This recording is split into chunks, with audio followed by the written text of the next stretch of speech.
और मुझे ये कहना है कि ये जो चयन आयोग बना हुआ है, ये नया आयोग गठित हुआ है और इसके पीछे इसके कुछ उद्देश्य हैं। तो इसमें जो प्रक्रिया हम लोग करेंगे, अभी तो सब कुछ मेरे लिए भी नया है, तो मैं वहाँ पहले जाऊँगी और वहाँ पर चीज़ों को पहले देखूँगी और मेरा मानना है कि मैं एक कमेटी बनाऊँगी और कमेटी के माध्यम से पहले समीक्षा करूँगी कि इसके पहले के चयन किस प्रकार से हुए, इसमें किस प्रकार के सुधार की आवश्यकता है, और सुधार को लेकर के मेरा प्रयास होगा कि मैं एक प्रस्ताव बनाऊँगी और उस प्रस्ताव को मैं अब शासन को भेजूंगी और शासन से मेरे प्रस्ताव को जब स्वीकृति मिल जाएगी और शासन का जो सुझाव रहेगा तो उसको अमल में लेते हुए मैं इस पर काम करना प्रारंभ करूंगी। लेकिन मेरा फोकस पूरी तरह से यही रहेगा कि किस प्रकार से पारदर्शिता को बनाए रखा जाए, कैसे शुचिता को बनाए रखा जाए, और जो भी नियुक्तियां होंगी वो बेस्ट सिलेक्शन होंगे वहाँ पे। और इस बात का मैं विशेष ध्यान रखूंगी कि अभी जो हमारे टीचर्स आएंगे वो वर्तमान समय को देखते हुए वो टेक्निकली, जिसको कहते हैं कि वो फ्रेंडली हो, टेक्निकल ज्ञान उनको हो, आर्टिफिशियल इंटेलिजेंस का ज्ञान हो। तो इस तरह से हम चाहेंगे कि अभी जब हमारे अब शिक्षकों की नियुक्ति हो पूरी तरह से समय के अनुकूल हो, क्योंकि आजकल हम देख रहे हैं कि शिक्षक से अधिक विद्यार्थी सजग है। तो जब तक हम बेस्ट का चयन नहीं करेंगे तब तक हम शिक्षा व्यवस्था में सुधार नहीं ला पाएंगे। तो दो बातें मेरी, एक तो शुचिता को बनाए रखना और दूसरा बेस्ट का सिलेक्शन करना। मैम, एक टीचिंग हो गया, पीटी की भर्ती रुकी है, पीटीसी का कई बार शिक्षक होते हैं, उस पर आपका क्या विचार है? देखिए, सारी नियुक्तियां ये शिक्षण जगत से ही संबंधित हैं और उसमें भी चूंकि हमारी तो नींव ही है बेसिक शिक्षा, और जब वहीं से हम अच्छे टीचर्स का सिलेक्शन करेंगे तभी हम अच्छे विद्यार्थी भी दे पाएंगे। तो वर्तमान समय में विद्यार्थियों को देखते हुए, अपने संस्थाओं की आवश्यकता को देखते हुए हम बेसिक शिक्षा से लेकर के और माध्यमिक और उच्चतर शिक्षा में हम बेस्ट देने का प्रयास करेंगे। मैम, रिटायर्ड ज्यादा लोग हुए, रिटायर्ड ज्यादा हो गए, बच्चों की संख्या बढ़ रही है, अध्यापक और कर्मचारियों की समस्या से हर संस्थान जूझ रहे हैं। तो ऐसे में इस समस्या निदान के लिए आपका क्या नजरिया है? देखिए, मैंने अभी बताया आपको कि अभी चूंकि आयोग नए प्रकार से गठित हुआ है और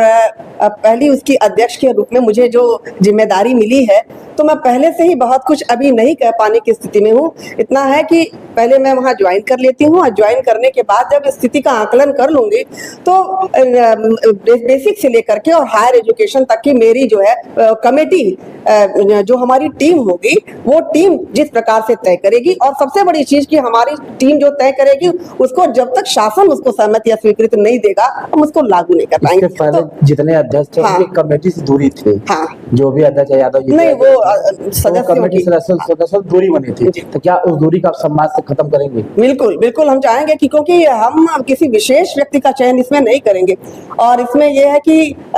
जितना ही हमारा कम्युनिकेशन होगा, चीजें खुल करके सामने रहेंगी, तो हम आमने सामने की स्थिति में बैठ करके ही और लोगों से विचार विमर्श करके ही इस पर कोई योजना बना करके और उसके बाद से एक प्रकरण चल रहा था, कई जो आयोग के मेंबर बना हाई फाइव है, लेकिन उसके कारण वहाँ वेतन कम है। हाँ, एक 75 है, उससे कम ही आ रहा है। देखिए, वेतन पैसा अपनी जगह है और प्रतिष्ठा, सम्मान, और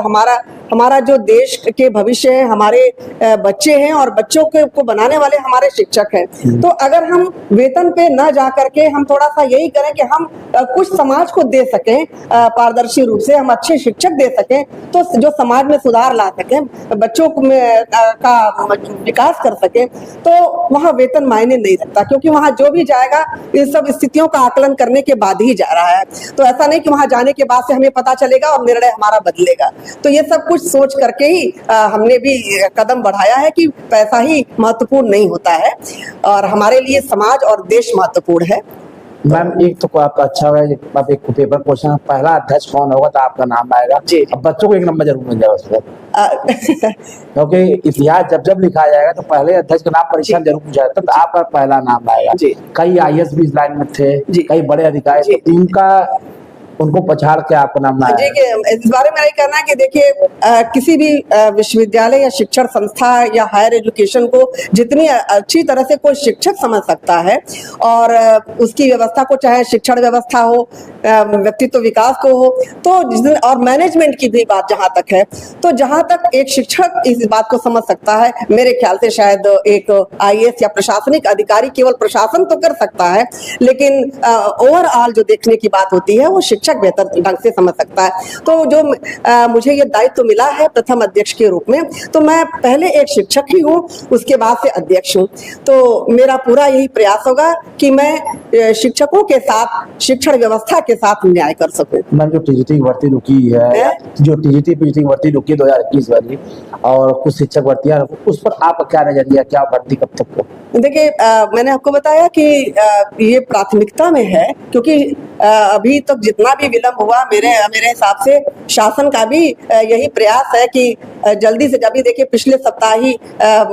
इसके साक्षात्कार हुए और 5-6 दिन में ही रिजल्ट आने का मतलब क्या है कि यह है कि शासन की भी मंशा है कि जल्दी से जल्दी इस कार्य को प्रारंभ किया जाए। तो वहां जाने के बाद मेरी तुरंत की प्राथमिकता होगी कि जो इस तरह के कार्य रुके हुए हैं उनको प्रारंभ कर दिया जाए। अच्छा मैम, ये भी देखा जाता है कुछ शिक्षक दोस्त की तरह पेश नहीं आते स्टूडेंट, उस पर क्या कहना चाहिए? दोस्त की तरह? जी देखिए, शिक्षक जो है अंदर से तो दोस्त की तरह होता है, लेकिन ऊपर से उसे एक अनुशासनात्मक व्यवस्था भी प्रदर्शित करनी होती है, क्योंकि शिक्षकों के हाथ में ही अनुशासन है। अगर हम सबसे दोस्त की तरह से बात करने लगेंगे तो बच्चों में भी अनुशासन नहीं रहेगा और हम अपने